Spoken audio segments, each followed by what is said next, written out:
여러분, 하나님께서 하나님의 형상을 따라 사람을 창조하시겠다고 계획을 하셨어요. 자, 그래서 하나님께서 성부, 성자, 성령 하나님과 함께 의논하시고 사람을 만들자라고 말씀을 하시고 계획을 세우셨죠. 자, 그리고 난 다음에 하나님께서 흙으로 사람을 창조하기 시작하신 거예요. 자, 사람은 어떻게 만들어졌을까? 사람의 구조를 좀 알아야 우리가 우리 자신을 어떻게 활용하며 살 수 있는지를 알게 되는 거예요. 모든 부품도 우리가 이런 모든 기계도 사용법을 잘 알면 아는 만큼 많이 우리가 유익을 얻습니다. 그런데 사용법을 잘 알지 못하면 그만큼 활용을 하지 못해서 있으나마나 무용지물인 그런 격이 될 수도 있다는 거예요. 자, 그래서 우리가 그동안에 세상에 있는 많은 것들을 알기 위해서 노력을 했지만 특히 우리는 성경 공부를 하면서 내 자신을 어떻게 하나님이 만드셨나, 그리고 나는 어떻게 사용해야 하는가 라는 것을 좀 함께 성경 말씀을 통해서 알아보려고 합니다. 자, 하나님께서 사람을 창조하시되 남자와 여자로 창조하셨는데 처음 사람을 창조하실 때에 하나님께서 흙으로 사람을 창조하시고, 자, 그리고 그 코에 무엇을 부어 넣으셨다? 생기를 부어 넣으셨다. 그런데 사람을 창조하실 때에 하나님께서 가장 중요하게 여기는 것이 바로 뭐냐면 하나님의 형상대로 지으시는데 흙으로 사람을 만드시고 그 코에 생기를 불어 넣으셨다는 거예요. 자, 그래서 우리가 이제 여기에서 좀 주의해야 할 것은, 그러면 하나님의 형상은 무엇을 의미하는가? 이것도 좀 우리가 알아야 되겠죠? 자, 그러면 흙으로 먼저 사람을 만드셨어요. 흙을 우리는 무엇이라고 하냐면 흙으로 만든 사람의 그 모습을 몸이라고 이야기합니다. 바디. 이 몸은 사회적 형상을 의미하는 거예요. 그러니까 하나님의 형상대로 지음을 받았지만, 자, 하나님은 영이시죠. 형체가 있으십니까? 없으십니까? 없으시잖아요. 그렇다면 형체가 없으신데 하나님의 모양으로 만들었다는 의미는 무엇인가? 바로 우리 눈에 볼 수 있는 것을 말하는 것이 아니라 우리 눈에 볼 수 없는 영역이에요. 자, 몸은 우리 눈에 볼 수 있는 영역입니다. 그런데 하나님의 형상은 무엇일까? 볼 수 있는 몸에 넣어 놓으신 바로 형상은 사회적 형상이라고 하는 거예요. 자, 그래서 이 사회적 형상 속에 하나님이 의미하는 것은 바로 여기에서 우리에게 요구하시는 것이 바로 무엇이냐면 사랑이라고 하는 거예요. 여러분, 하나님이 창조하셔서 에덴에 사람을 두실 때에 에덴에서 범죄하기 이전에 에덴에서의 사람은 이 사랑을 가지고 있었는데 에덴에 있는 사랑이 두 가지가 있었어요. 에덴에 있는 사랑. 자, 첫 번째는 아가페입니다. 자, 두 번째는 에로스 사랑입니다. 에덴 동산에 이 두 가지의 사랑만 존재하고 있었어요. 만약에 에덴 동산에서 자녀를 출산했다면 혈육 간의 사랑인 스톨게도 있었겠고, 이게 가정이 이루어서 우정의 사랑이 있었다면 필레오 사랑도 있었겠지만 에덴 안에는 아가페와 에로스 사랑만 존재하고 있었다는 거예요. 자, 그런데 우리가 이때 이제 명심해야 할 것은 뭐냐면 범죄하기 이전이기 때문에 이 에덴에서의 이 삶은 모든 것이 다 선한 거예요. 그리고 온전한 것입니다. 자, 그래서 아가페의 사랑은 바로 하나님의 사랑이고 에덴에서의 사랑은 아담과 하와가 나누는 사랑인데 온전한 사랑입니다. 에덴에서의 이 두 개의 사랑은 자, 무조건입니다. 조건부 없는 무조건적인 사랑이에요. 그러니까 범죄하기 이전의 부부의 관계는 어떤 관계일까요? 지금 우리가 살고 있는 관계가 아니에요. 악이 없었기 때문에, 죄가 들어오지 않았기 때문에 에덴에서의 에로스의 삶은 너무 아름다운 삶입니다. 싸울 일도 없고 미워할 일도 없고 뭐 섭섭할 일도 없어요. 그냥 서로 당신도 선하게 나도 선하게 모든 것이 선하게 사니까 아름다울 수밖에 없는 것입니다.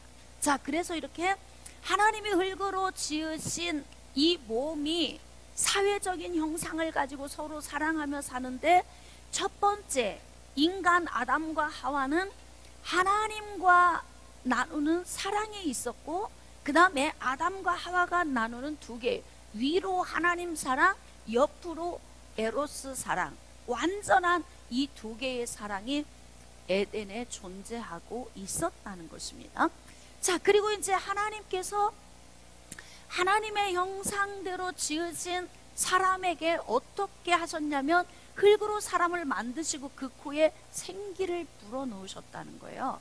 생기를 불어넣으셨다는 것은 영혼을 불어넣으셨다는 거예요. 영혼. 그러니까 하나님의 형상의 진짜 본질은 무엇이냐면 보이지 않는 영혼입니다. 우리의 속사람 속에 들어와 있는 생명을 이야기하죠. 자, 그래서 영혼을 우리가 다시 좀 더 세밀하게 좀 분류를 한다면 혼과 영으로 나눌 수 있습니다. 여러분, 혼은 소울. 자, 혼의 영역은 어디에 속해 있냐면 우리가 흔히 말하는 마음이라고 하는 거예요. 마음. 자, 마음은 heart. 그래가지고 이 내 안에 있는, 마음 안에 있는 모든 영역의 것들을 바로 우리는 혼이라고 이야기하는데, 이 혼은 인격적, 하나님의 인격적 형상을 우리에게 넣어주신 거예요. 자, 여기에서 우리가 가질 수 있는 것이 바로 뭐냐면 지성입니다. 자, 두 번째는 감성입니다. 세 번째는 의지적인 거예요. 우리는 어떻게 인격적 형상을 우리에게 넣어준 것을 알 수 있냐면, 하나님께서 아담을 만드시고 아담에게 모든 생물들을 이끌어 오셔서 너 이름을 좀 한번 다 지어줘라 그랬더니 아담이 모든 생물을 보고 이름을 다 지어준 거예요. 그게 바로 뭐냐면 하나님이 우리에게 불어넣어진 인격적인 형상 안에 있는 지성, 즉 지식이라고 하는 영역이죠. 지식이라고 하는 영역.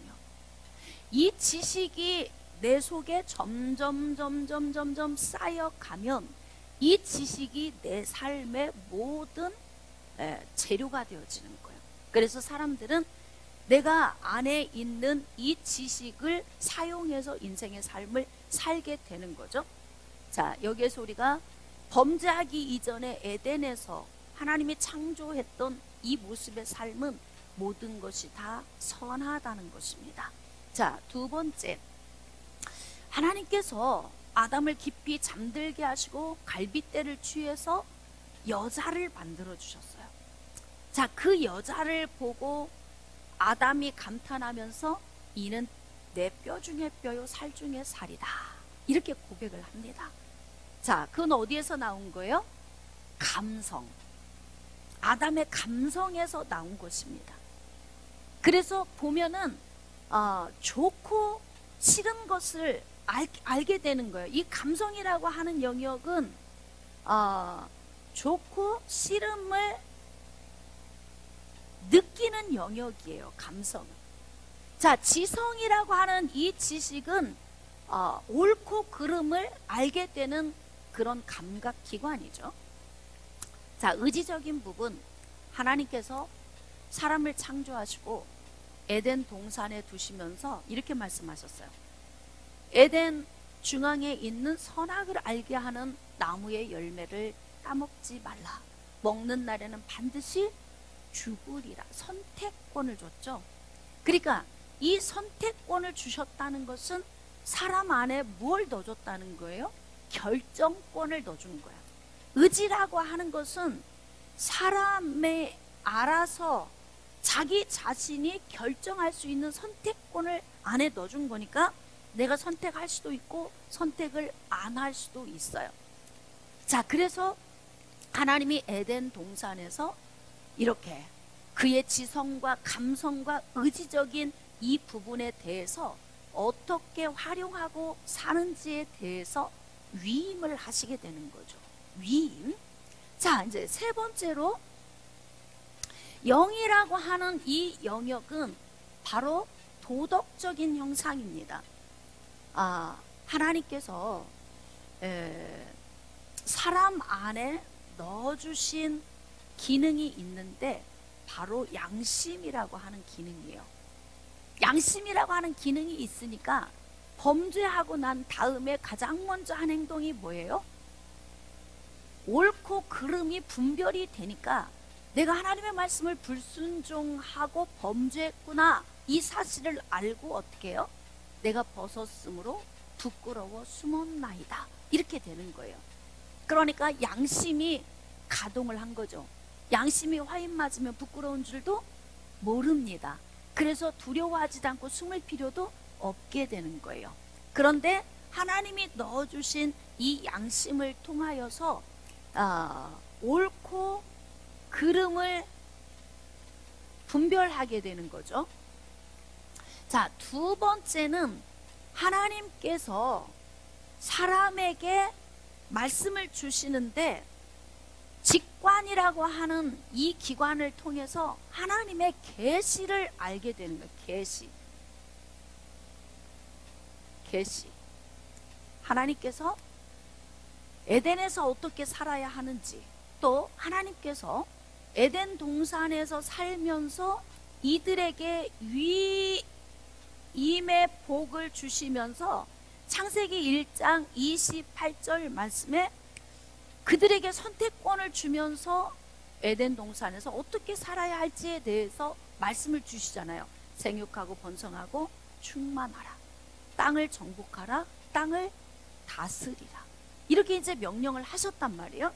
그러니까 이 계시를 다 받아 에덴 동산에서 하나님과 교통이 되는 거예요. 자, 이 영이라고 하는 기관은 바로 뭐냐면 하나님과 교통하는 기관입니다. 여기는 몸을 통해서 우리가 인간적인 삶을 사는 영역이에요. 근데 인간적인 삶을 살기 위해서 이 몸의 지시를 내리려면 혼의 영역에서 모든 것을 감지하고 혼에서 몸으로 지시를 하는 거죠. 자, 그래서 우리가 영이 죽어 있어도 몸과 혼만으로도 살 수 있도록 하나님께서 우리에게 기능을 넣어주신 거예요. 자, 그 다음에 세 번째는 하나님과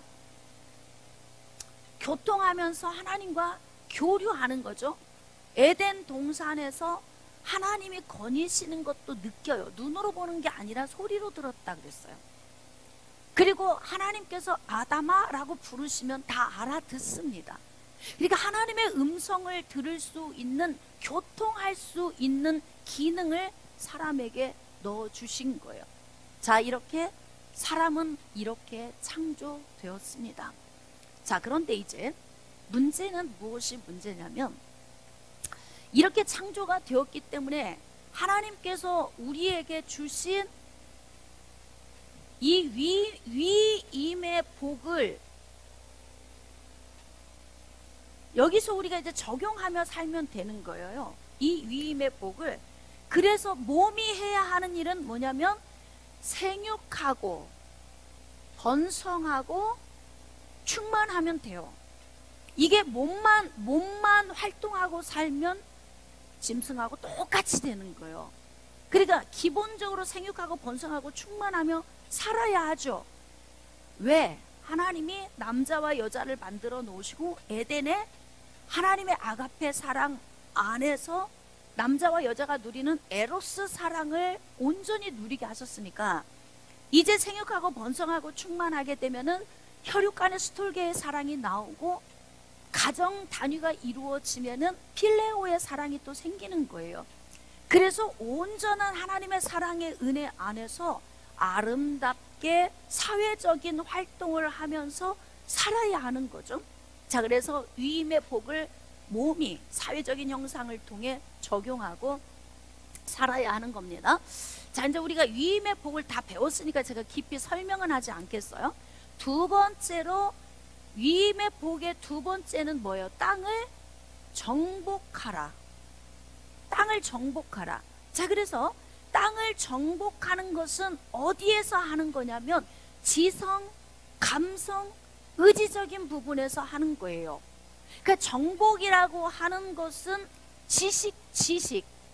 지식을 통해 알아가는 거기 때문에 우리의 인격적인 이 형상인 혼, 즉 마음 안에서 지성과 감성과 의지적인 것을 총동원해서 열심히 이 땅에 있는 모든 것들을 발로 밟듯이 우리의 지식으로 밟아서 다 섭렵해 놓으면 그것이 우리 인생의 재료가 되어서 내 몸을 움직이고 영을 움직일 수 있는 요인이 어디서 나오냐면 인격적인 형상에서 나오는 거예요.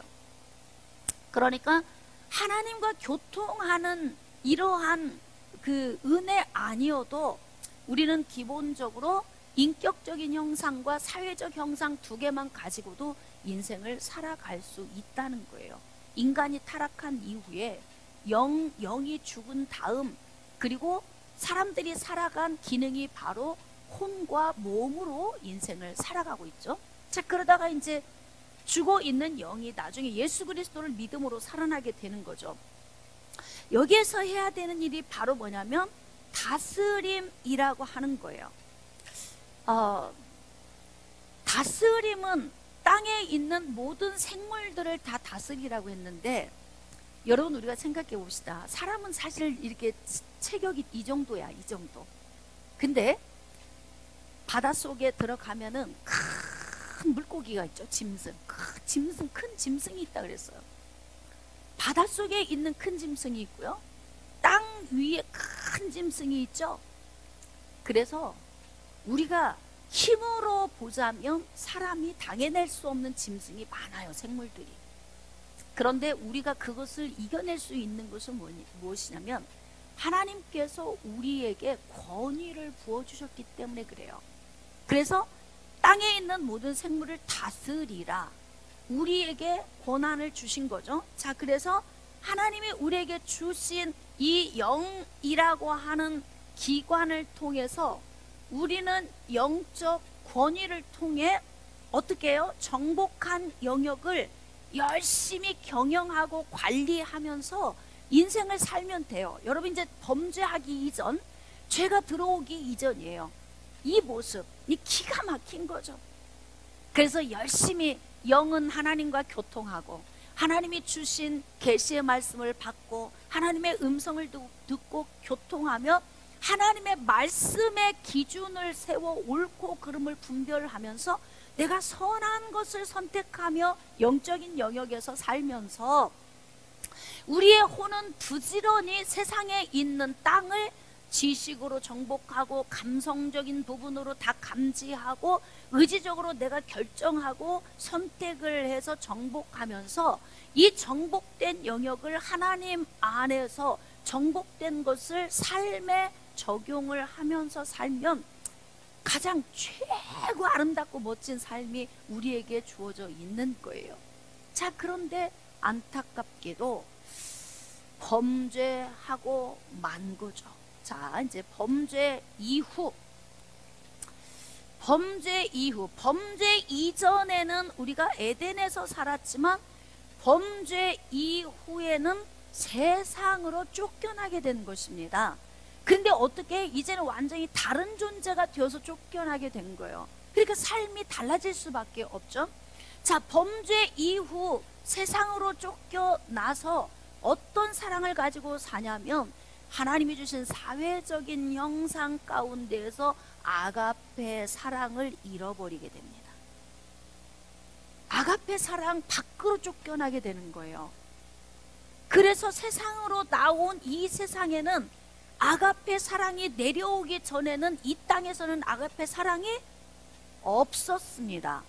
그래서 이 땅에서 이제 범죄한 이후에 이 땅에서는 가장 먼저 남자와 여자의 에로스 사랑, 자, 이들 가운데서 태어난 가인과 아벨을 비롯해서 계속 태어난 혈육의 사랑, 스톨게의 사랑. 자, 세 번째는 이 스톨게들이 모여 있으면서 이루면서 우정을 가진 필레오의 사랑인데, 자, 중요한 건 에덴 동산에서의 에로스 사랑은 완전한 사랑이었어요. 그때는 조건이 없었습니다. 왜냐하면 범죄하기 이전이었기 때문에 그렇습니다. 그런데 범죄하고 세상으로 쫓겨난 인간들은 죄가 이미 사람 안에 들어왔기 때문에 완전한 사랑이 깨어져 버리고, 이때부터 어떠한 사랑이 되냐면 범죄한 이후 에덴에서 쫓겨난 사람들은 불완전한 사랑. 왜 불완전하냐면 가치를 서로 달아봐서 이 가치가 나에게 유익하면 사랑이 되고 이 가치가 나에게서 떨어지면 버리는 것. 이게 세상에서 일어나기 시작하는 거예요. 그러니까 제가 주일날에도 정의나 미안해 그 설교를 했지만, 여러분, 친부모인가 양부모인가의 문제는 아니라고 난 생각을 해요. 그러니까 지금 왜냐면 친부모도 자식들을 학대하는 사람은 부지기수로 많죠. 양부모도 자식들을 학대하기도 하지만 잘 키우는 사람도 많아요. 그러니까 이것은 이 아이들을 가슴으로 낳았나 직접 낳았나의 이 여부의 문제가 아니고, 이 사랑을 어떻게 적용하며 사느냐에 따라 다른데 가치 기준이 어디 있느냐에 따라 다른 거예요. 이놈이 문열이 같다. 이놈이 나한테 별로 유익을 끼치지 않고 괜히 키우는데 내 에너지만 낭비하고 힘들겠네? 무가치하게 생각하는 거예요. 그래서 또 학대가 나오는 것입니다. 생각의 문제인 거죠. 이 아이가 진짜 문열이가 아님에도 불구하고. 그런데 이 아이가 귀하다고 생각하고 내 인생에 가치 있다고 생각하면 학대를 하지 않겠죠. 자, 그런데 불완전한 사랑, 죄가 들어오고 난 이후에 인간의 사랑은 에로스, 스톨게, 필레오의 사랑이 이렇게 조건적인 사랑으로 바뀌어지는 거예요. 조건적인 사랑. 조건이 충족이 되면 사랑이 좀 이루어지다가 이게 충족이 안 되면 이 사랑이 깨어져 버리는 거죠. 자, 그래서 범죄한 이후에 사회적인 삶을 살면서 생육하고 번성하고 충만해야 하는 이 삶이 불행이 오게 된 거예요. 자녀를 죽이기도 하고 부모를 때려 죽이기도 하면서 서로 이렇게 우리는 죄악된 삶 가운데서 살게 되는 것입니다. 자, 이제 범죄 이후 세상으로 나온 사람의 인격적인 형상. 자, 사람의 인격적인 형상은 사실 여러분, 이 인격이 범죄하기 이전에는 어떤 인격이냐면 완전한 인격입니다. 그런데 세상으로 쫓겨난 인간의 인격은 불완전한 인격을 가지고 있는 거예요. 자, 왜냐하면 죄가 들어왔기 때문에 그렇습니다. 자, 그래서 태어나는 순간부터 우리는 우리 안에, 자, 죄의 본성을 가지고 태어나요. 여기는 어디냐면 마음이라고 하는 곳이에요. 마음, 하트. 이 마음은 곧 우리의 속사람을 의미하죠. 이 속사람 속에 들어있는 것이 바로 뭐냐면 수없이 많은 지식과 감정이 이 안에 들어있어요. 우리의 속사람 안에 지식과 감정. 그런데 이전에 범죄하기 이전의 속사람은 지식과 감정이 아름다운 것들만 들어있는데, 죄가 들어오고 난 이후에 사람 안에는 지식과 감정이 다 죄된 것만 들어와 있는 거예요. 그래서 예수님께서 마가복음 7장에서도 하시는 말씀이 속에서 곧 사람의 마음에서 나오는 것은 악한 생각이다. 그러니까 사람 속에서 나오는 건 모든 것이 다 악할 수밖에 없는 이유가 죄의 본성에서 나온 것이기 때문에 악할 수밖에 없고, 내가 선한 생각을 해도 선한 생각이 속사람 속에 들어갔다 나오면서 오염돼서 묻어서 나오는 거예요. 내가 착한 일을 해도 길에 지나가다가 추운 사람이 옷을 하나 벗어주거나 아니면은 가난한 데 가서 뭐 도와주고 음식을 가져다 주고 노인들을 뭐 보호하고 하는 이 자체도 나의 죄의 본성 안에서 나온 모든 생각이라서 선하지 않다는 거죠. 만약에 이것이 선하다고 분류할 수 있다면 우리는 우리 자신 스스로 구원할 수 있는 위력을 가지고 있게 되는 거예요.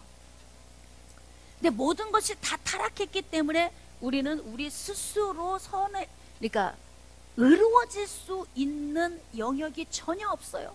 다 타락한 거예요. 그래서 내 안에서 나온 이 모든 것은 다 악한 생각이죠. 자, 그렇다면 인격적인 형상을 가지고 있는 이 인격이 어떻게 형성이 되냐면, 내 속사람 속에 지식과 감정이 그런대로 좋은 지식과 감정을 가지고 있으면 인격이 좀 낮고, 이 안에 있는 지식과 감정이 상처가 많고 더러운 지식, 악한 지식이 많이 들어있으면 그만큼 이 사람의 인격은 파괴적인 인격이 되는 거예요. 지금 우리가 정인이 사건을 보면서 목회자 가정에서 자란 두 자녀가 그곳에서 자라서 결혼을 했는데 입양한 아이를 학대해서 사망에 이르게 했다, 이 말입니다. 그러면 사람들은 이렇게 생각합니다. 저들은 목회자 가정에서 자랐고 또 교회를 오래 다녔는데 어떻게 저럴 수가 있는가, 이렇게 말할 수 있어요. 근데 여러분, 이걸 여러분이 잘 구분하셔야 돼요. 교회 와서 신앙생활 하는 것과 가정 안에서 인격이 형성되는 건 다른 영역입니다. 네? 그러니까 목회자인 목사의 자녀로서 사는 건 살 수 있지만 목사의 인격이 어떤지 여부에 따라서 이 아이들의 형성이 달라지는 거예요. 그렇기 때문에 목사이지만 인격이 잘 다뤄지지 않아서 비인격적인 목회의 삶을 살았다면 교회에서야 선하게 보였겠지만 가정에서는 아이들이 그 영향력을 그대로 받게 되는 거죠. 그러니까 우리가 겉으로 눈으로 보여지는 게 전부가 아니에요. 사실 보여지지 않는 영역이 훨씬 더 많습니다. 그래서 우리는 우리 안에 있는 이러한 더럽고 악한 지식이 범죄한 이후에 내 안에 채우고 있잖아요. 예레미야서 17장 9절 말씀, 이 말씀 속에 보면은 세상에서 가장 부패하고 더러운 것이 사람의 마음이다. 네. 그렇기 때문에 하나님의 형상이 다 깨어진 거예요. 사회적 형상도 사랑도 다 불완전하게 깨어졌고, 우리의 인격도 오직 선하기만 했던 인격이 악한 인격으로 바뀌어져서 다 깨어져 버린 거죠. 자, 그러니까 그렇게 깨어진 지식으로 땅을 정복하려고 하니까 하나님이 우리에게 요구하는 온전한 정복이 이루어지지 않는 거죠. 오히려 악이 세상을 정복하기 쉬워. 내 안에 있는 악이 세상을 정복하는 거예요. 악이 세상을 알아가며 악이 세상을 적용하며 사니까 세상이 자꾸 악하게 변화되어 갈 수밖에 없는 거예요. 자, 그 다음에 세상으로 나온 이 영이라고 하는 이 요인은 범죄한 이후에 깨어져 버렸기 때문에 우리의 양심은 화인 맞았고 하나님의 계시를 받는 것이 멈춰서 계시가 오지 않고 하나님과 교통 자체가 이루어지지 않아요. 그래서 이 땅에 범죄 이후에 세상으로 나온 인간은 어떤 상태로 사냐면 영이 죽어 있는 상태로 타락한 인격과 타락한 이 사랑의 마음을 품고 사니까 다 갈기 다 찢겨지는 거예요. 그래서 우리가 매번 나오는 뉴스를 들으면 진짜 뭐가 진실이지? 이거 아주 헷갈리고 혼란스럽잖아요. 뭐가 진실인지 알 수가 없는 세상. 저 사람 말을 믿어도 되나? 금방 여기서 말하고 나중에는 진짜 진실이 밝혀지는데도 거짓말 일색의 삶을 사는 사람들이 세상에 나를 비롯해 널브러져 있는 상태. 영이 죽어 있는 상태니까 하나님이 배제된 삶이죠. 우리 코에 생기를 불어넣어 주셔서 하나님의 형상대로 살도록 해준 이 형상이 다 깨어져 버렸어요. 자, 이제 하나님과 교통이 안 되잖아요. 그러니까 영적 권위를 가지고 다스리는 것이 될까요, 안 될까요? 안 됩니다. 그러니까 어떻게 하는 거예요? 무력으로 다스리게 되는 거예요. 무력으로. 칼로 다스리게 되는 거죠. 하나님이 배제된 삶은 이렇게 철저하게 찢겨진 삶이 되는 것입니다. 자, 그렇다면 우리는 어떻게 좀 더 회복된 삶을 살 수 있는가? 이렇게 세상으로 쫓겨나서 죄 가운데서 깨어진 삶을 사는 사람, 즉 인간은 어떻게 그러면 사람다운 삶을 살 수 있는가? 이제 회복이 굉장히 중요하겠죠? 회복. 자, 이제 우리가 여기에서 회복을 하고 살려면 어떻게 살아야 하냐면 가장 먼저 영이 회복되어야 됩니다. 회복은 아무리 인간이 도를 닦고 선을 행하고 좋은 일을 많이 해도 완전하게 나아갈 수 없어요. 에덴 이전으로 돌아가지 못해요. 그럼 어떻게 해야 되느냐? 가장 먼저 이 회복은 어디서부터 회복이 이루어져야 하냐면 영에서부터 회복이 이루어져야 됩니다. 자, 영에서부터 먼저 회복이 이루어져서 하나님과의 관계가 회복이 되면 그 나머지는 차츰차츰 회복이 되어지는 거예요. 그럼 어떻게 영이 회복되어져야 되냐면 예수 그리스도를 통한 구원의 은혜를 통해서 하나님과 나와 분리된 것이 소통이 이루어지는 거예요. 그러니까 이제 연합이 예수 그리스도와 연합이 이루어져야만이 하나님과 소통이 이루어지는 거죠. 그러면 어떻게 이 연합이 이루어집니까? 구원이 올 때 요한복음 3장 6절과 7절 말씀을 보면은 육으로 난 것은 육이요 영으로 난 것은 영이라. 예? 내가 너에게 거듭나야 하겠다 하는 말을 이상하게 여기지 말라. 바람이 임으로 불매 너희가 그 소리는 들어도 어디로 와서 어디로 가는지 알지 못하나니 하나님께로부터 난 자들이 이와 같다. 성령의 역사. 바람으로 비유를 했잖아요. 그런데 바로 이 성령의 역사를 통해서 우리의 죽은 영이 살아나는 거예요. 말씀을 듣던 중에 믿음이 오고 그 믿음이 내 안에 오셔서 성령의 역사가 내 안에 어떻게 하냐면 인을 치시는 거야. 인. 자, 성령이 내 안에 오셔서 인을 치시는데 인을 쳐주시는 이게 우리가 이제 그림으로 좀 그려본다면, 자, 회복.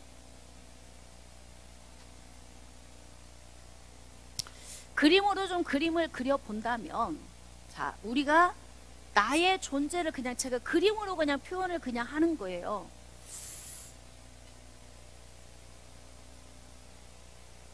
자, 제가 이제 여기를 점선으로 표현을 했죠.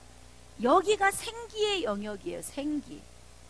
생기를 부어주신 영혼이라고 하는 영역.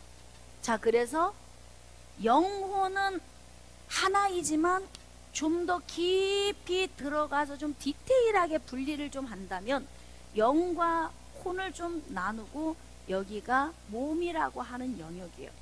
그래서 우리가 살아나려면 제일 먼저 우리가 살아나야 할 곳이 어디냐면 이 영이라고 하는 곳이에요. 근데 이 영이 하나님의 은혜 안에 구원의 은혜가 이루면 성령의 인이 쳐지고, 자, 중생의 사건을 통하여서 성령의 인이 쳐지는 거예요. 여기에 성령의 인이 쳐지면 여기에 하나님의 영이 내 안에 내주해 계시면서 여기에서 이제 나의 주인이 되시는 거예요. 자, 그러면서 이제 점진적인 구원을 이루어 가시죠. 그래서 혼이라고 하는 이 마음의 영역의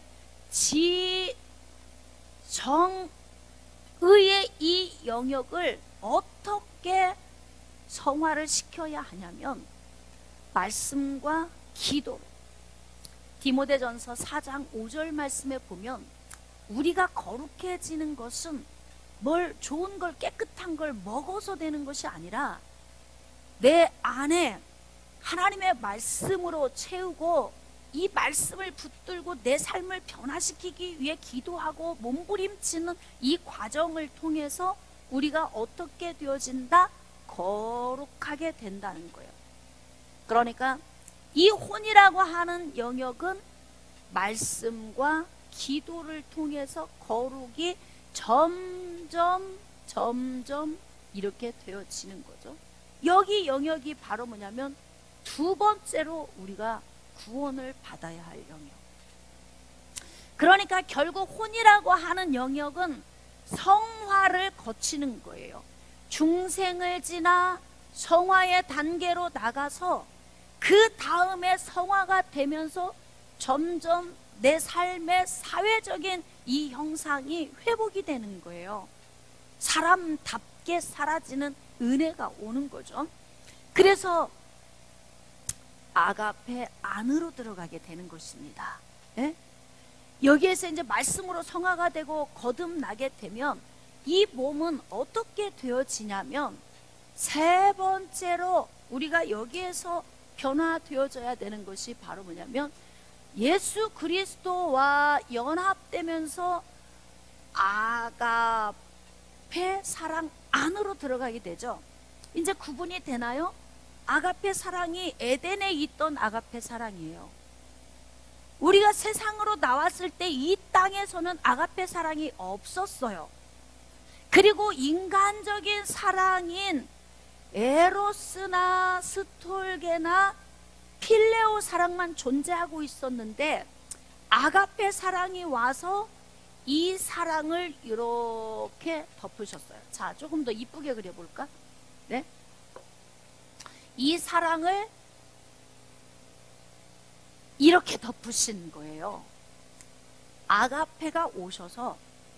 그러니까 예수 그리스도 안에 성령의 역사를 통해 인쳐진 중생된 사람이 말씀과 기도로 나의 지식과 감정과 의지적인 것들을 계속 여기에서 변화를 시켜서 어떻게 하냐면 그동안에는 조건적인 사랑을 했던 이 사랑을 아가페를 통하여서 무조건적인 사랑을 할 수 있는 존재로 바뀌는 거죠. 그러니까 우리가 지금 이 땅을 살아가고 있는 이 삶은 예수 그리스도와의 연합이 아니면 에덴에서 살았던 삶을 우리는 경험 못하고 살다가 죽는 거예요.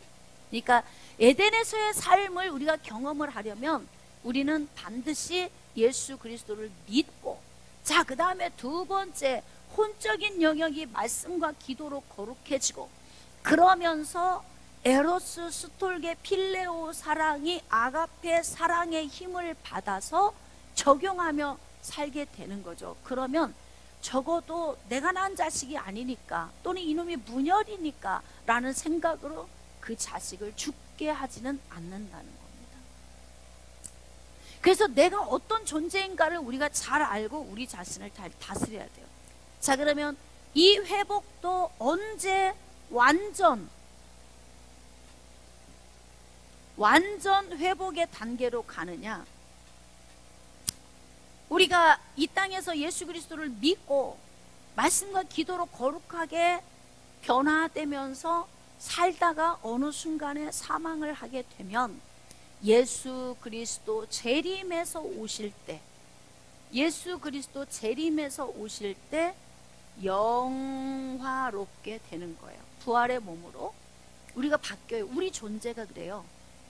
그러니까 여러분이 핸드폰 기기를 아는 만큼 사용해서 쓰는 것처럼 나라고 하는 이 존재도 어느 하나의 제품, 하나님이 창조하신 인간을 하나님이 창조한 제품으로 생각한다면 이 사용 설명서를 성경적인 요인을 통해서 우리가 잘 알고 우리를 어떻게 사용하며 살아야 하는지를 알아야 한다는 겁니다.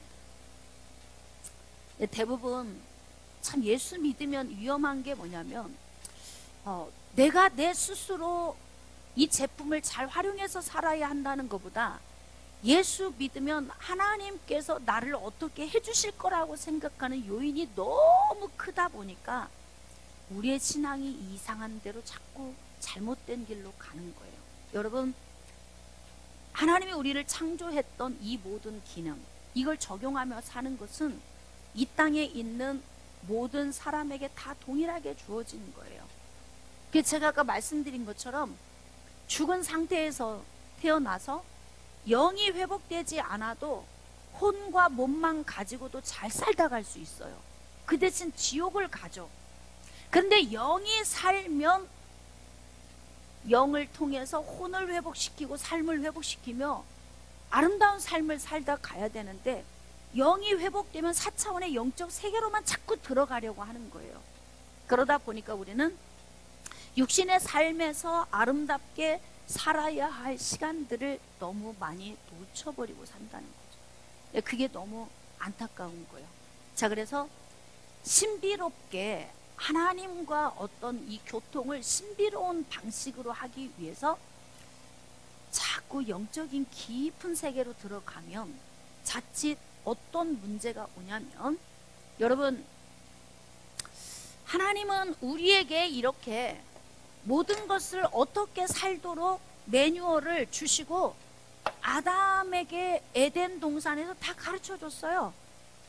지정의를 어떻게 사용해야 하며 영적인 관계성을 어떻게 해야 하는지를, 그리고 범죄하고 난 후에 하나님과의 관계가 깨어진 것을 가죽옷을 지어 입히시면서 다 회복시키고 방법을 다 피 흘림의 제사를 통해 가르쳐 주셨단 말이에요. 그러니까 아담과 하와는 이 지식을 가지고 세상에 나왔어요. 세상으로 쫓겨나와서 살고 있는 아담과 하와가 이제 그때부터는 정말 하나님의 말씀을 적용하면서 잘 살아야 될 필요가 있는 거죠. 하나님은 영이시기 때문에 우리를 4차원의 영적 세계에서 마치 그 마약 먹은 듯하게 살기를 원하지 않아요. 우리는 육신이에요. 하나님의 형상으로 지음을 받았지만 하나님의 이 형상은 어떤 보여지는, 하나님은 보여지는 것이 없으시고 하나님 안에 있는 소스를 우리 안에 넣어주셨기 때문에 이미 우리는 우리가 살고 있는 이 자체가 자연스럽게 하나님과 교통이 다 이루어지는 삶이에요.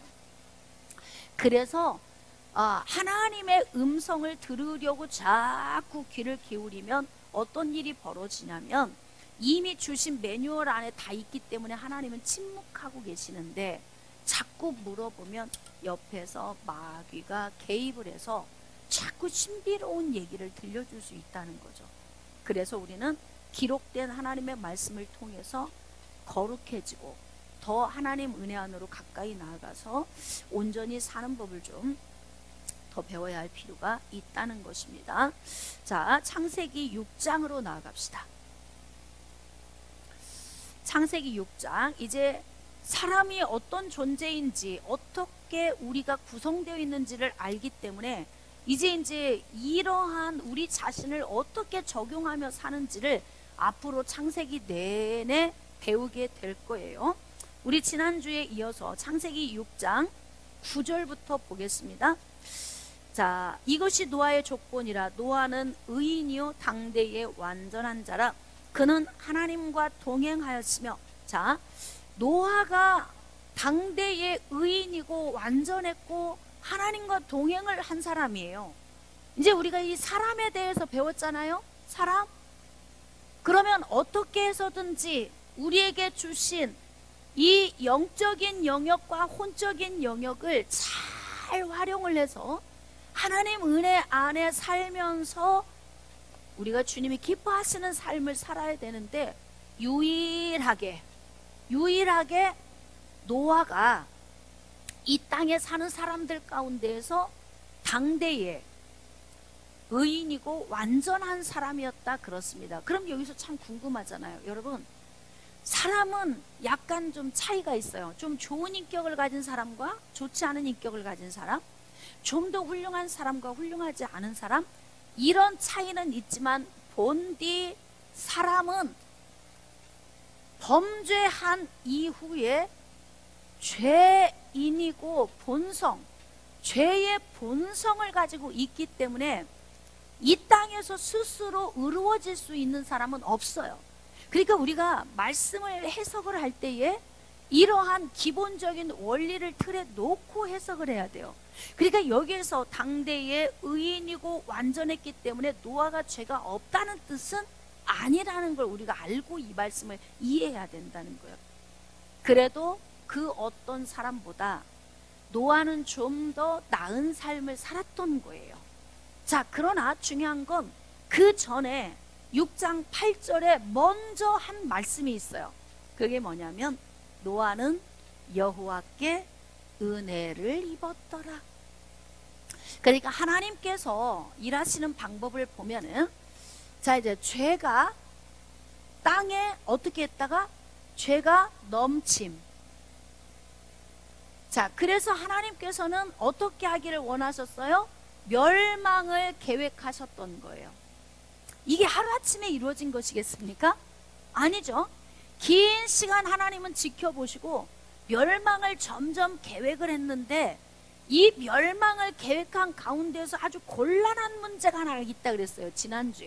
우리 지난주에 공부했죠? 이게 뭐냐면 하나님의 작정의 문제예요.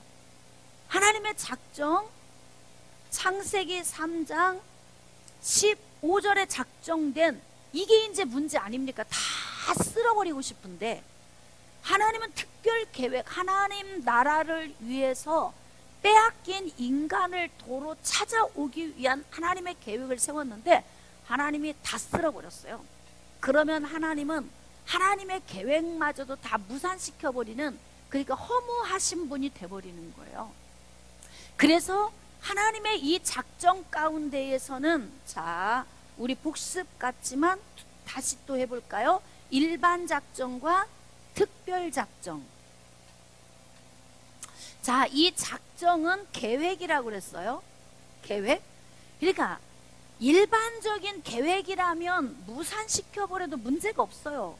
왜냐하면 이거는 계획을 세웠다가 없앨 수도 있고 없앴다가도 세울 수도 있기 때문에. 그러나 이 특별 작정은 절대 변할 수 없는 진리예요. 그러니까 얼마나 고민이 되시겠습니까?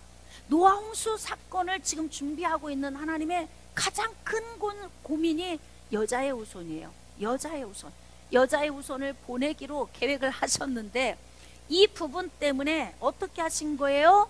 이 계획을 성취하시기 위해서 하나님이 사용하신 방법이 바로 은혜라고 하는 방법이에요. 왠지 다 타락했는데 노아만 사는 게 좀 달라요. 네? 다 세상에 취해 사는데 노아만 하나님의 은혜를 자꾸 찾아. 그런데 알고 봤더니 이게 노아의 노력에서 온 것이 아니고 하나님이 위에서 은혜를 내려주신 것이었더라. 깨달아지시면 아멘. 그렇습니다. 그래서 하나님이 하나님의 계획을 이루어지기 위해서 은혜를 부어주셨더니 그 은혜에 붙들림 바 되어서 노아가 당대에 다른 사람과 구분된 그러한 의롭고 완전한 삶을 살 수 있었다. 그마저도 은혜였다. 하나님의 은혜로 인하여서 동행할 수 있는 힘이 있었다는 거죠.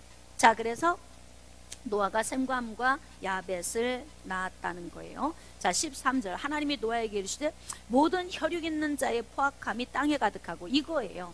항상 멸망의 때는 언제냐면 가득, 넘침이에요. 넘침. 그러니까 죄악이 이렇게 넘치는 상태가 될 때, 이때가 언제냐면 멸망이 오는 때예요. 그쵸?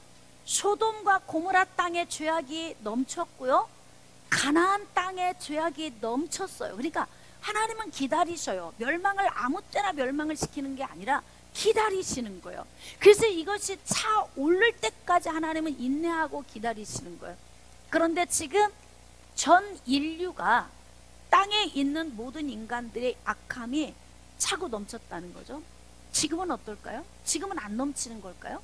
그러니까 죄의 본성을 가지고 에덴에서 쫓겨난 인간은 어느 시대나 막론하고 모두가 악하고, 구약의 태초부터 인류사가 시작될 때부터 있었던 사건이 그때도 있고 지금도 있고 다음에도 계속 있을 거예요.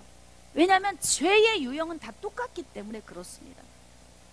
그래서 어떤 죄가 더 악하고 어떤 죄가 덜 악한 게 아니라 범죄한 이후 세상에 들어온 죄는 우리에게 동일한 위력을 발생시킵니다. 자, 그래서 하나님께서 이제 멸하리라 이렇게 말씀하시죠. 자, 너는 고페르나무로 너를 위하여 방주를 만들되, 방주는 무엇을 의미하는가? 방주, 여러분, 방주는 구원을 받을 수 있는 영역이잖아요. 네? 구원을 받을 수 있는 영역. 그래서 방주는 곧 누구를 예표한다? 예수 그리스도, 우리를 구원해 주실 예수 그리스도를 예표하는 것입니다. 그래서 17절 내가 홍수를 땅에 일으켜 무릇 생명의 기운이 있는 모든 육체, 즉 모든 사람뿐만이 아니라 숨을 쉬는 모든 생물을 다 멸절시키겠다고 말씀을 하시는 거예요. 그런데 이제 중요한 거 그러나, 자 18절 거기 그러나, 여러분 이 접속사가 뭐가 써 있느냐에 따라서 하나님의 계획이 좀 달라지는데요. 너와는 내가 내 언약을 세우리니 너는 네 아들들과 네 아내와 네 며느리들과 함께 그 방주로 들어가고. 그러니까 노아 한 사람이 의인이었지만 하나님께서는 오실 여자의 후손인 예수 그리스도를 위해서 노아의 가족들에게 긍휼을 다 베풀어 주신 거예요.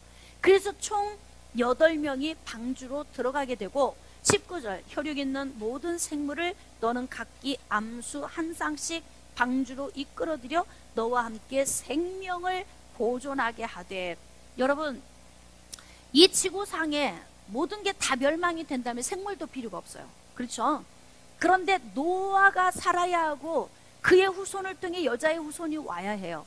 그렇다면 첫째 날에서 여섯째 날까지 사람을 창조하기 이전에 창조했던 이 모든 것을 누구를 위하여 창조하신 거예요? 사람을 위해서 창조하셨기 때문에 다시 방주 안에 들어간 사람이 방주 밖으로 나오면 살아야 하니까 하나님이 사람을 위해 창조했던 모든 것을 어떻게 한다? 방주로 들여보내서 남겨놓으시는 거예요. 누구를 위해서? 사람을 위해서.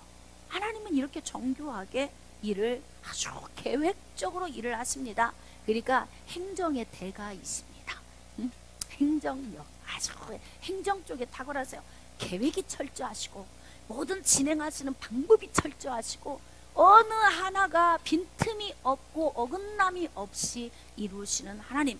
그러니까 성경을 보면서 우리가 그걸 배우는 거예요.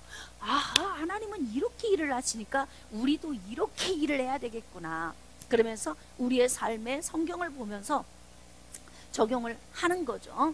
자, 그래서 21절 너는 먹을 모든 양식을 너에게 가져다가 저축하라. 앞으로 이제 방주 안에서 먹게 될 이 모든 것을 저축하라고 그랬죠. 그러니까 어떻게 했겠어요? 120년 동안 방주를 짓는 동안 점점 방주 안으로 들어가야 될 시기가 가까워 올수록 산에 있는 견과류 말려야지요, 나물 캐서 말려야지요, 채소 말려야지요, 뭐 다 이렇게 그냥 놔두면 다 상하니까. 그래서 보관할 수 있는 상태로 계속 8명의 가족이 함께 다 그것을 준비했겠죠. 그래서 어떻게 했느냐? 22절 노아가 그와 같이 하여 하나님이 자기에게 명령하신 대로 다 준행하였더라. 이게 중요합니다. 순종. 자기 생각으로 고집 피우면 결국 어떻게 해요? 방주 안에 들어갔을 때 쫄쫄 굶고 있다 죽어야 돼. 그냥 하나님이 하라고 하신 대로 명령에 순종했다는 것이 바로 복인 거죠. 7장 1절입니다. 여호와께서 노아에게 이르시되 너와 내 온 집은 방주로 들어가라. 네, 이 세대에서 네가 내 앞에 의로움을 내가 보았음이니라. 그러니까 하나님의 성령에 의하여서 붙들림 받으어서 의롭게 살았지만 그래도 그 순종하는 은혜로 그 안에 거하고 있었던 노아를 높이 평가를 해주시는 거예요. 그러니까 우리도 하나님이 우리에게 성령 주셨을 때 그 성령 안에 내가 들어가 있으려고 몸부림치고 하나님 은혜 안에 살려고 몸부림을 칠 때 하나님이 우리를 귀하게 여기시지 않겠습니까? 자, 그래서 이제 정결한 짐승도 다 이렇게 들어갔어요.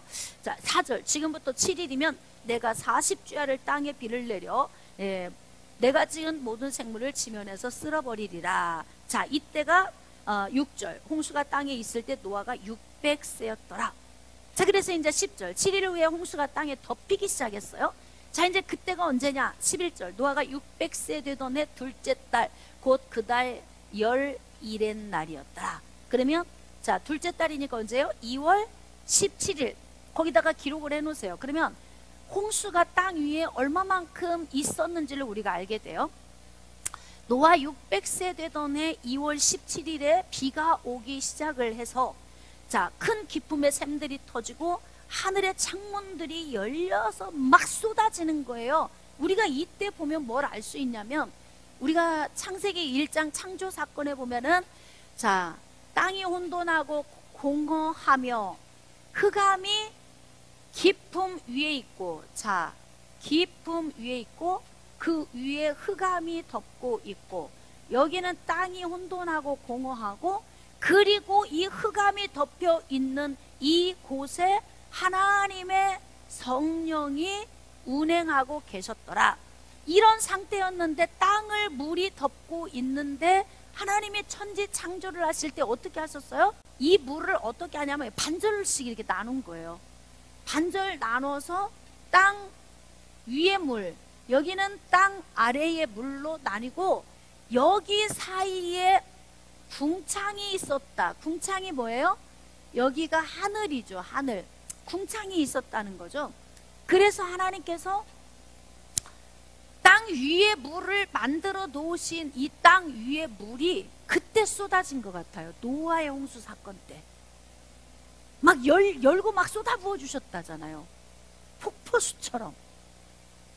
그래서 땅 위에 물이 터져서 땅 아래로 다 내려와서 홍수로 인하여서 덮게 된 거죠. 16절입니다. 들어간 것들은 모든 것에 암수가 들어갔어요. 그랬더니 하나님이 문을 닫으셨대요. 17절입니다. 홍수가 땅에 40일 동안 계속된지라. 자, 그리고 19절입니다. 물이 땅에 더욱 넘침에 천하의 높은 산이 잠겼대요. 얼마나 비가 많이 왔는지. 근데 이게 우리가 거짓말 같다 이런 느낌 안 들죠. 왜냐하면 우리가 전 세계적으로도 보면 땅 비가 막 뭐 며칠만 쏟아져도 나라가 막 잠기고 그러잖아요. 그러면 40일 비가 하늘문이 열려서 쏟아지면 전체 산이 잠길 수도 있겠구나. 이게 뭐 거짓말이구나. 이게 아니라 그럴 수 있어. 우리가 공감이 되죠. 21절 땅 위에 움직이는 생물이 다 죽었대요. 자, 새, 가축, 들짐승, 땅에 기는 모든 것, 사람까지 다 죽었다는 거예요. 자, 그래서 어떻게 23절 후반부에 방주에 있던 자들만 남았더라. 자, 물이 150일을 땅에 넘쳤더라. 그러니까 지금 배 안에 이들은 갇혀 있는 거죠. 계속 8장 1절입니다. 하나님이 노아와 그와 함께 방주에 있는 모든 들짐승과 가축을 기억하사 하나님이 바람을 땅 위에 불게 하심에 물이 줄어들었고, 여러분 그래서 우리가 빨래를 말릴 때는 어떻게 해요? 바람이 있는 곳에서 말려야 그 수분이 날아가요. 그쵸? 바람이 없는 곳에 놓으면 퀴퀴한 냄새가 나고 잘 마르지 않죠.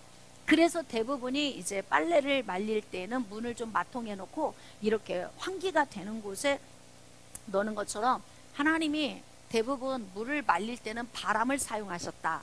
그래서 홍해의 물을 말릴 때에도 밤새 동풍이 불어서 막 바람이 불어가지고 바다에 물의 기둥을 만드셨다. 이렇게 말씀하시잖아요. 자, 그러니까 하나님이 일을 하실 때는 보면은 정확한 원리가 있어요. 원리. 항상 일을 하실 때 동일한 방식으로 원리대로 일을 하심을 우리가 알 수가 있습니다. 8장 1절에 하나님이 노아와 그와 함께 방주에 있는 모든 들짐승과 가축을 기억하사 하나님이 바람을 그 땅에 불게 하심에 물이 줄어들었고, 즉 기억하셨다는 건 뭐냐면 이들이 빨리 밖으로 나가게 해줘야 되겠다, 이런 생각을 가지셨다는 거잖아요. 그래서 이제 기품의 삶과 하늘의 창이 닫히고 하늘에서 비가 그쳤다. 자, 물이 땅에서 물러가고 점점 물러가서 150일 후에 줄어들었고, 그냥 150일 막 지금 시간이 엄청 가고 있잖아요. 자, 그리고 4절 일곱째 달 그 달 열일의 날에, 즉 7월 17일, 날짜를 이제 적으면서 우리가 좀 계산을 해야 돼요. 7월 17일 방주가 아라랏산에 머물렀습니다. 자, 물이 점점 줄어들어 열째 달 그 달 초하루, 자 10월 1일 10월 1일에 이제 봉우리가 보이기 시작을 했어요. 자, 그래서 40일을 지나서 노아가 방주에 낸 창문을 열고 까마귀, 첫 번째 까마귀를 내보냈더니 물이 땅에서 마르기까지 막 날아서 까마귀가 왕래하고 있었다는 거죠. 자, 8절 그가 또 비둘기, 두 번째는 비둘기를 내놓은 거예요. 지면에서 물이 줄어들었는지 알고자 했더니 비둘기가 어디에서 발붙일 곳이 없었던 거예요. 그래서 어떻게 방주로 다시 돌아왔다. 그래서 받아들였다는 거죠. 자, 10절 7일을 기다려서 비둘기를 또 내보냈어요. 세 번째 내보낸 거죠. 그랬더니 방주에 내놓았더니 비둘기가 왔는데 감람나무 새 잎사귀가 있는지라. 그러니까 물이 그만큼 많이 줄어들었고, 물이 줄어든 곳은 벌써 새싹이 나고 있다는 것을 알 수 있죠. 자, 그래서 이제 7일을 또 기다렸다가 네 번째 비둘기를 또 내보냈어요. 그랬더니 안 오더라는 거죠. 예? 안 오더라는 거예요. 그건 뭐예요? 정착할 곳이 생겼다는 거죠. 땅이 그러니까 이제 보이기 시작했다는 겁니다. 자, 그래서 13절 601년은 아까 노아 600년이라고 그랬잖아요. 홍수가 시작한 게 노아 600세 때였죠. 근데 지금 601년이라고 하니까 노아의 나이의 기준에서 날짜를 지금 기록한 거예요. 첫째 달 곧 그 달 초하룻날에 1월 1일, 그러니까 다음 해 1월 1일이니까 거의 지금 600년 2월 17일 날부터 비가 오기 시작했잖아요. 아까 11절에 600년 2월 7일부터 비가 오기 시작해서 지금 이제 1월 1일이 됐으니까 거의 날짜가 이제 한 1년이 거의 다 가고 있잖아요. 그런데 이제 물이 거친지라 노아가 방주 뚜껑을 제치고 본즉 지면에서 물이 거쳤더니 둘째 달 20일의 날, 자, 그러니까 601년 2월 27일. 그러면 아까 보니까 2월 17일에서 2월 27일이니까 총 날짜가 375일이 된 거죠. 1년 10일이 지난 거예요. 그래서 총 그 홍수가 나서 땅이 마르기까지 노아가 방주에서 나온 것이 총 375일 만에 노아가 이제 나오게 되는 거예요. 그래서 16절 너는 내 아내와 네 아들들과 내 며느리들과 함께 방주에서 나오라 그랬죠. 그러니까 375일 만에 나오게 된 거예요. 그래서 다 가족들과 함께 나오고 방주 안에 있던 모든 생물도 같이 다 나온 거예요. 자, 20절 노아가 여호와께 제단을 쌓고, 자, 우리가 이제 말씀을 읽을 때에 좀 기억을 해야 하는 것이 바로 무엇이냐면 제단을 쌓는다는 것이 무슨 의미인가? 제사를 드렸다는 거죠. 어떻게 알고 이들이 제사를 드린 거예요? 바로 에덴에서 쫓겨 나오기 전에 하나님께서 아담과 하와에게 학습시켜준 그 지식이 입에서 입으로 구전되어 내려오면서 노아의 시대까지 내려온 거예요. 짐승을 잡아 피해 제사를 드린 거죠. 그러니까 항상 하나님의 사람들이 동일하게 하는 것이 뭐냐면 제단을 쌓고 제사를 드리는 일을 꼭 해. 하나님의 사람들이 하는 일은. 왜냐하면 제사가 없으면 하나님께 나아갈 수 있는 방법이 있다 없다? 없어요. 자, 또 복습해 봅시다. 제사는 누가 드리는 거예요? 죄인이 어떻게 하기 위해서? 하나님께 그거예요. 나아가기 위해 드리는 거예요. 근데 제사를 드리기 위해서 반드시 필요한 것이 무엇이다? 제물. 왜냐하면 죄의 문제를 해결해야 하기 때문에 그래요. 그래서 죄인들이 깨끗해질 수 있는 피, 하나님이 정해놓으신 피죠. 레위기 17장 11절에 기록된, 그래서 이 피를 통해서만이, 거룩한 피를 통해서만이 씻음받을 수 있으니까, 그래서 하나님께서 아담과 하와에게 학습했던, 너희들 나한테 나오려면 피의 제사 드려야 돼. 그러나 짐승의 피로는 죄가 씻어지진 않아. 그러나 너희들이 예수 그리스도의 피를 잊지 않고 그 피를 기억하게 하기 위해서, 그래서 이 제사 제도를 만들어주는 거니까, 너희들이 앞으로 짐승을 잡아 피를 흘릴 때마다 여자의 후손의 피를 바라봐야 돼. 이거를 에덴에서 다 학습해서 나온 거예요.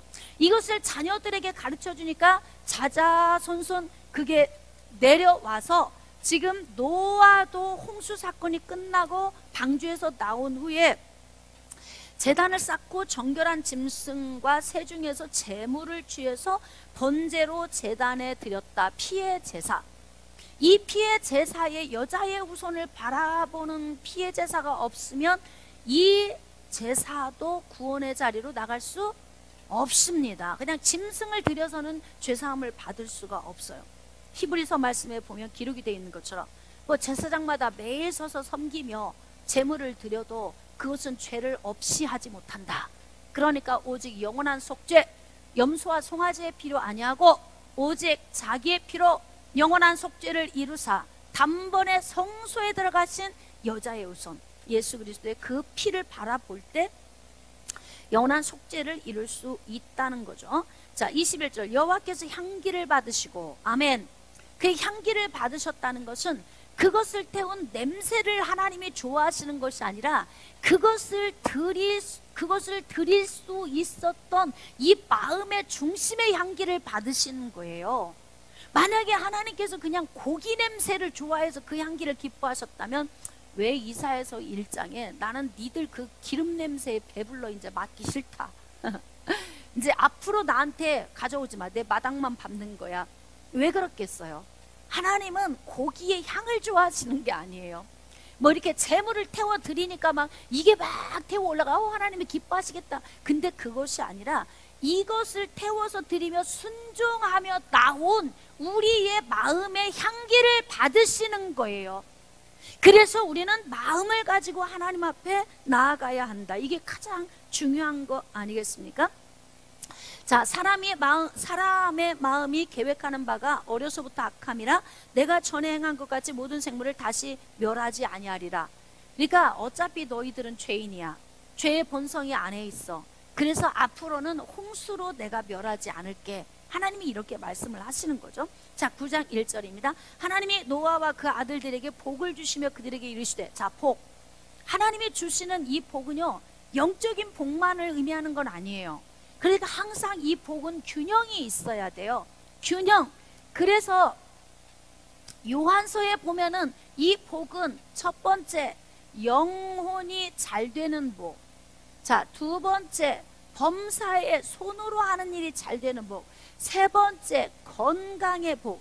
이게 다. 그러니까 영적인 것과 육신의 이 복이 균형이 다 이루는 거예요. 그래서 주의 종들이 마지막 예배 때마다 축복하는 게 뭐냐면 이 균형 잡힌 복을 축복해 주는 거예요. 가장 먼저는 영혼이 잘 되기를 원하고, 두 번째는 이 땅에서 손으로 하는 일에 복을 얻고 건강도 얻어야 하고, 이 세 가지만 있으면 최고의 복 아닙니까? 할렐루야.